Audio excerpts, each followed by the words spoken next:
Coucou tout le monde, j'espère que vous allez bien. Nous allons parler ce jour des anomalies de fermeture du tube neural, ou ADN. ADN. Alors, les anomalies de fermeture du tube neural, ou ADN, aussi connues sous le nom de spina bifida, sont des malformations congénitales du cerveau et de la moelle épinière.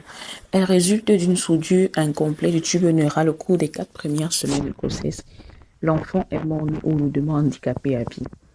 Alors, est-ce qu'il existe un risque d'ATN lors de chaque grossesse? Oui, pendant la grossesse, le risque que le fœtus soit atteint dans l'anomalie de fermeture du tube neural existe.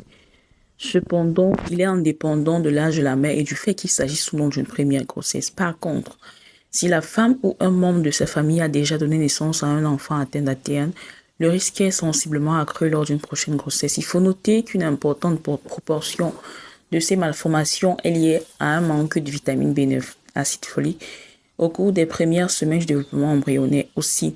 Il est prouvé qu'une supplémentation en acide folique prise par la future maman dans cette période réduit considérablement la fréquence de cette malformation. Alors déjà, l'acide folique, qu'est-ce que c'est?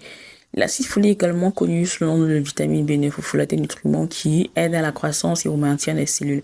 Cette vitamine favorise entre autres la croissance des tissus maternels et fœtaux pendant la grossesse. Elle contribue au développement normal de la colonne vertébrale du cerveau et du crâne du bébé à naître. On le trouve par exemple dans les fruits, les légumes, surtout dans les légumes feuilles et les choux, dans le pain complet et dans le foie.